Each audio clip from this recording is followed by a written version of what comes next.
But one of the things I was most excited about that I wanted to share with you all is I'm not a fiction writer. I can't imagine. I have written 2 things of fiction because I was commissioned by the newspaper when I was an editor there to put out for Christmas time. And the second one I wrote won first place at the conference. So it's possible. With God, all things are possible. But I generally like to stick with nonfiction. But when Angela Hunt got up to speak, she is the author of The Note. I don't know if you've ever heard of The Note. It's a book, but it's also been a Hallmark movie. And now they've got The Note 2 and The Note 3.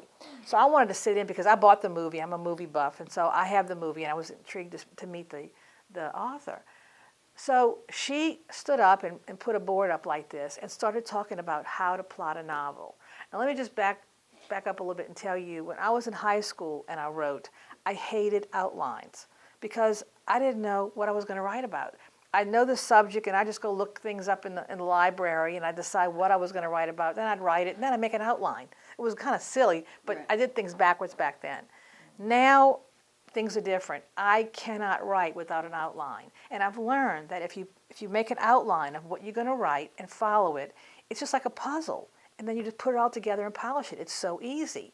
Well, when she gave this How to Plot a Novel talk, I all of a sudden thought, I can do this. I can be a fiction writer. It really gave me an inspiration to move forward in that genre. So I wanted to share that with you today because it was really, really good.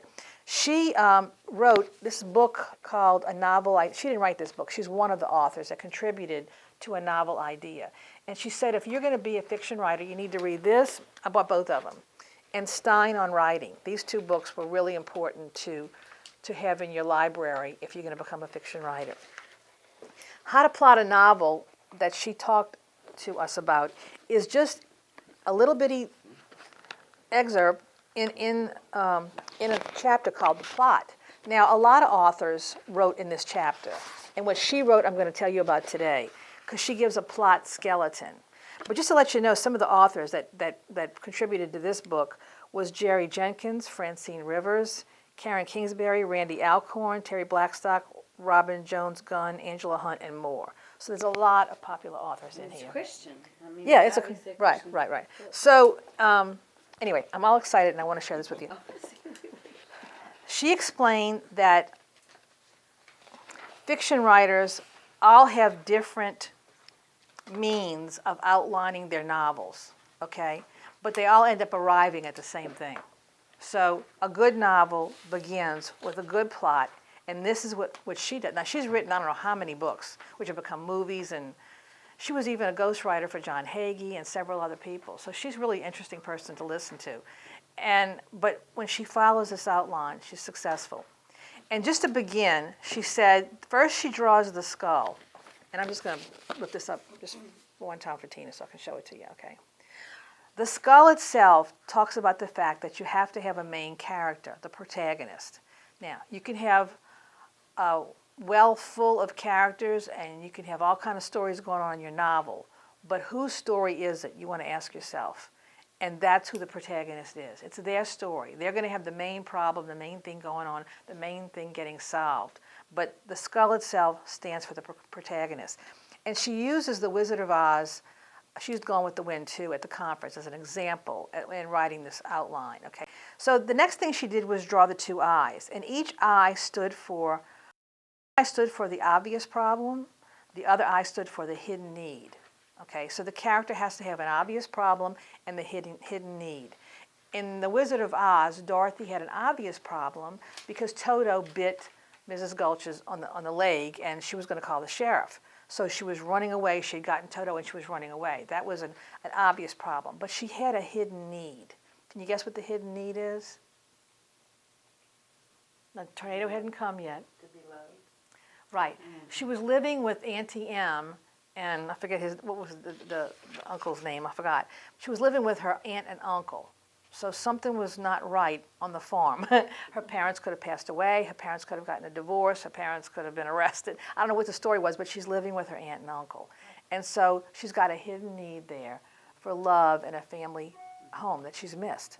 So those are the 2 things, okay.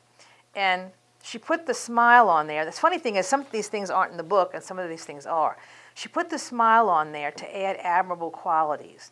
Now this was very interesting, I thought. She said the first 20 to 25% of a novel should be describing the main character. So it's a lot of pages, particularly if you have a book that's 200 pages, then let's see, 50% would be 100 pages, so 25% would be 50 pages. So that's close to 40 to 50 pages of a 200-page book talking about the admirable qualities of the character.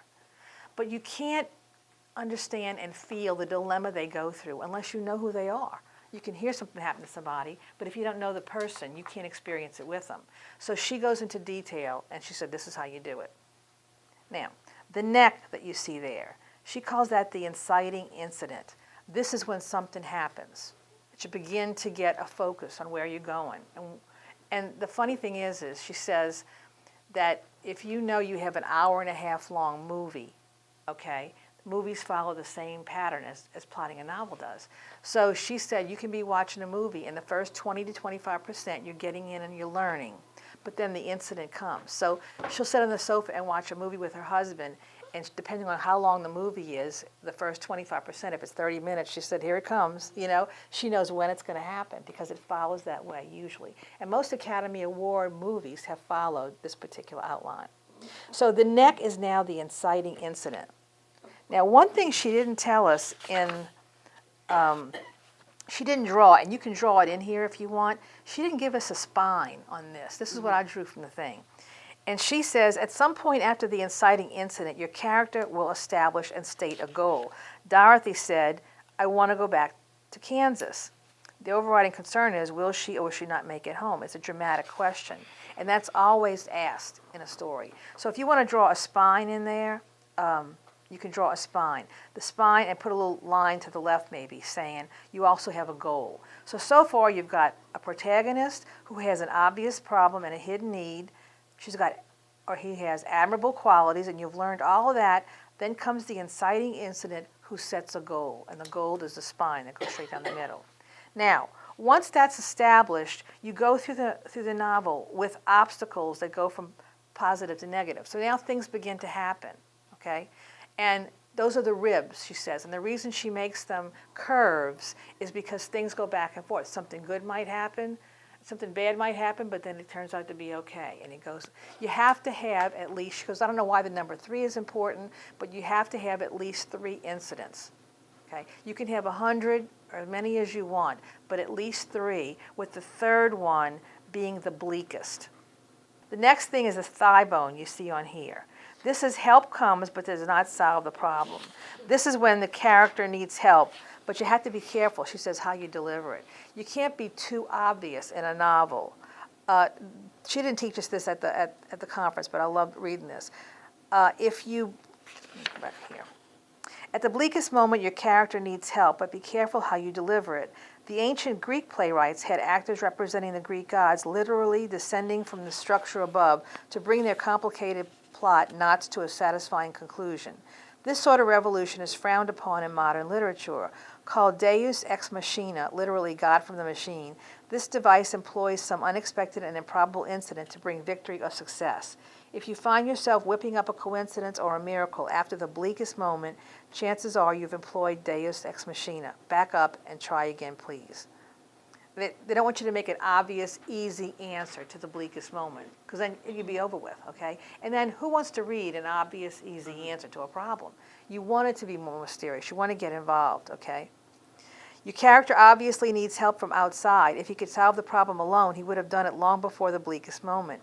Having him conveniently remember something or stumble across a hidden resource smacks of coincidence and will leave your reader feeling resentful and cheated.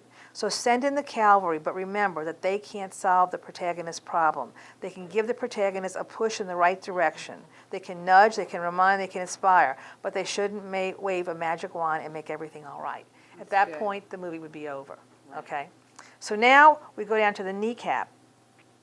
The kneecap, at that point comes a lesson that leads to a decision. She said, your protagonist needs to learn something. This lesson is the epiphany, a sudden insight that speaks volumes to your character and brings them to the conclusion of their inner journey. James Joyce popularized the word epiphany, literally the manifestation of a divine being. So when the Scarecrow asks why Glinda waited to explain the ruby slippers, the Good Witch smiles and says, because she wouldn't have believed me, she had to learn it for herself. The Scarecrow then asks, what did you learn, Dorothy? Without hesitation, Dorothy announces she's learned a lesson. The next time I go looking for my heart's desire, I won't look any farther than my own backyard. So she learned to appreciate her home, even though she's surrounded by the Emerald City and all that kind of stuff, okay? So then you come to the foot, which is the resolution, okay? She said every story needs a fairy tale equivalent of and they live happily ever after, but not every story ends happily, of course, though happy endings are undoubtedly popular. Some protagonists are sadder and wiser after their course of adventure, but a novel should at least leave the reader with hope. So down here where you say HEA, it's happily ever after, or SBW, she called that sadder but wiser. And you see at the end here with the resolution, I have a line drawn from the hidden need down here. The hidden need is met at the very end. Okay. So she ends the book by saying that's all we need to realize, that our main character has struggled, learned, and come away a better or wiser person. As a writer, you'll have to use words, but you can paint the same sort of reassuring picture without resorting to and they lived happily ever after. Your story should end with a changed protagonist. Your protagonist has completed an outer journey and an inner journey that addresses some hurt from the past and has resulted in a changed character. And from a Christian viewpoint, we all learn lessons. Those are the kind of lessons we want other people to learn as well. So if you keep this in mind and sit down to write your novel and fill in these particular things, and then, bless you, and then put it all together, you should come up with a great novel and a great plot without leaving anything out.